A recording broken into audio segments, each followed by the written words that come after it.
So what do you do? God, why is it such a dreadful question? It's so simple. It's so innocuous. Why does it give so many people so much grief? I'm Jason Seiden at Brandstorm.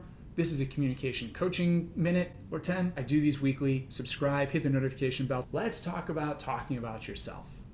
Talking about yourself drives a lot of people nuts. They hate doing it, either because they're humble or they're fake humble, or it's just awkward. They don't spend a lot of time preparing for it. We're going to take a few minutes. We're going to prepare. So what do you do? It doesn't bother you. Why should you prepare? What's the problem that we're solving? Well, if you don't prepare and somebody says, what do you do? Chances are you're going to answer with a job title. Oh, I'm an accountant, project manager. I do marketing. It's complicated. I do a couple things. What do I do or what do I want to do? None of that stuff is interesting. It sucks, as a matter of fact. If you're in a business context, you just wah, wah, wah, wah. And if you're in a personal context, you just shut the door on the conversation. Maybe you didn't want to be asked what you do for a living. That's okay. But if you give a compelling answer and you can control the conversation, you can bridge back to something you want to talk about, as opposed to just, oh, you asked me what I do and I don't want to answer. Doors closed. And now the other person's looking at you like, what? Okay, so now I'm supposed to guess what you want to talk about? This conversation's not going anywhere. Think of it on a Friday night. You're introduced to somebody, they ask you what you do, because they're kind of awkward, they're not exactly sure, but you see some promise here. Either I don't know what the promise is. Don't know if it's interesting professionally, personally. There's a spark, who knows? The question was a miss, but you want to capture the relationship anyway. And so you're going to give a good answer to take control of the conversation, pull the person along. That's why you want an answer to what do you do that's not, I'm an attorney. Not interesting. That's the problem we're trying to solve. How do we do it? Focus. We focus. A few things you can do. The first option that I'm going to give you, it's think of this as an elevator pitch. This is a framework you can use for your LinkedIn profile. My LinkedIn profile follows this framework with a little modification because why not? But here it goes. Number one, you tell me exactly what you do with a little specificity. So if you're an attorney, you don't just say I'm an attorney. You say I'm a criminal defense attorney. I'm an immigration attorney. Put some meat on that bone. If you're a project manager, you say I'm a project manager. Let's stick with that. Let's run with the project manager. How do you put meat on that bone? It's hard. It goes a lot of different directions. 2 levels to this. Number one, give me something that you bring to the table that's unique. No 2 people do the same job the same way. Add a little something to it. And then second, tell me where you work. Especially if you work at a big company, bringing that company brand or that company information to the table, it tells a lot of your story, right? So if you're at Nike versus Lockheed Martin versus Accenture, boy, project management, you just gave me a lot of context by telling me where you work. Or maybe your company doesn't have a brand, but you're a VC-funded SaaS startup, or you're a mom and pop shop, or you're a franchise. Again, bringing that to the table gives me some really good context, helps me out a lot, and saves you a lot of words.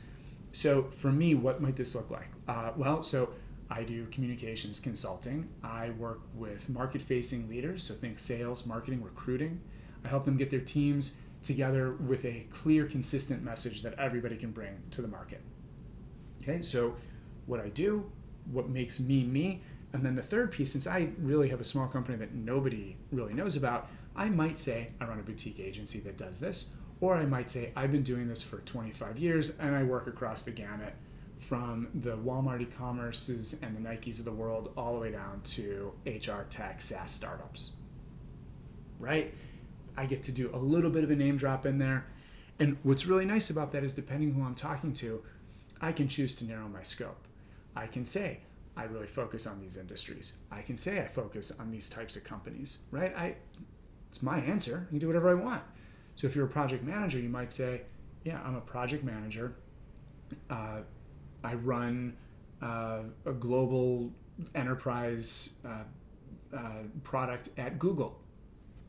Okay, if that's true, you just told so much of your story without really having to use a lot of words to do it. And then the final part of this answer, this is what I really love, is the final part. I call it personal. It's the personal part. It's where you start to meld your personal and professional worlds. And what's really nice about this, especially if you don't want to be talking about business, or let's just say you have your own agenda, no matter what it is, you want to pull this conversation, this is where you can actually do it. So I'm in communications. 2020 really shook things up. So here, I might say something like, I'm looking for opportunities to work with companies that have really embraced work from home or a hybrid work model, right? Maybe I'm talking to somebody who I think there's a work opportunity, and that could be my bridge. Or I can say, it's really interesting. I focus on communications. I've seen such a shift towards a more personal brand of business over the last year, and it's really refreshing to see how much of people's personal life now is coming into the workplace. Now I'm bridging out of work altogether, right? It's only going to be a sentence or two before that conversation is on a shared quarantine experience. And look, this is just off the top of my head. It's not even that clever, but a little bit of planning. What do? I do this. I focus on clear, consistent stories. I've been doing this for years with these types of companies, but here's what's really interesting to me. And I just took that question and I bridged to wherever the heck I want to go. So that's one answer. Works great on LinkedIn profiles, gives people a quick little story they can read. Also works great in real life conversations where you want to bridge the conversation where you want to take it. So that's one option, better than just giving me a job title. Here's another option. That piece, like, what do you do that's better or different than anybody else? And I said I focus on developing clear, consistent messaging, right, for leaders, for their teams. Well, let's just anchor on that. In that case, what I would do is I would tell somebody, I would start with the problem. Here I'm going to focus on the value, and I would say, I solve a problem. A lot of the sales leaders I talk to tell me it's really hard to get their people on message. They burn a lot of time doing that. And I help them with communications. I help get their teams aligned around a clear and consistent message. So, they have an easier time helping each other. They can go bring in more revenue. They can make a more specific ask of marketing and get marketing's help. Just hone in on the problem. Another way I might say the same thing, depending on who I was talking to. So what do you do? You know how marketing kills deals for sales? Yeah, I help sales get the consistent, clear message they need to go get the sales they need, but also internally, when a sales team is aligned, they have an easier time making an ask of marketing that marketing can fulfill. So bridge that gap.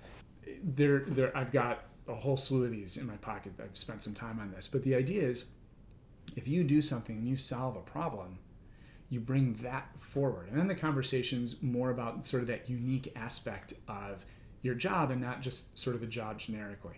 So let's go back to the project management example. You're a project manager for a huge company, and you're buried in the bowels of this company. It's really not that interesting. How do you make it interesting?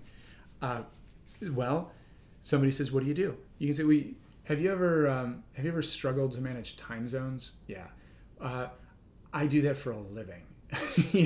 I'm a project manager. I've got a global team. But really, I think most days what I do is I just manage meetings across time zones. And try to figure out who's going to take the hit this week and have the middle of the night shift when we meet. Think about that for a second. Yeah, like you get to talk about, you get to say what you do, but you just bridge that conversation in an entirely different avenue. And you could have a few of those, some funny, some real. So if it's in a personal setting or a professional setting, you've got an opportunity to really bridge to where you want to go, whether it's just a casual conversation, or if you're talking to somebody, maybe you're hunting for a job and they say, "Well, what do?" You say, I manage a team, cross-functional, cross-language, cross-national team, and I make sure the trains run on time and that we deliver product, despite most of us never having met one another. Okay, I know what you do. I know how you look at your job, and then if you bake in, where you do it, or a little identifying detail, I can start to really get a sense for what that means. So there you go. So kind of two alternatives to the I'm an attorney, I'm a project manager, I'm a consultant. One where you tell me what you do, what's different about you, you add on the company, and then you bring in that little personal bridge, or just start with the problem. Talking about yourself is hard. I help people do that for a living. Right? Just problem solution. Hopefully this helps. If it does, subscribe, hit the notification bell so you get the weekly updates. Thank you so much. I'm Jason. I'll see you next week.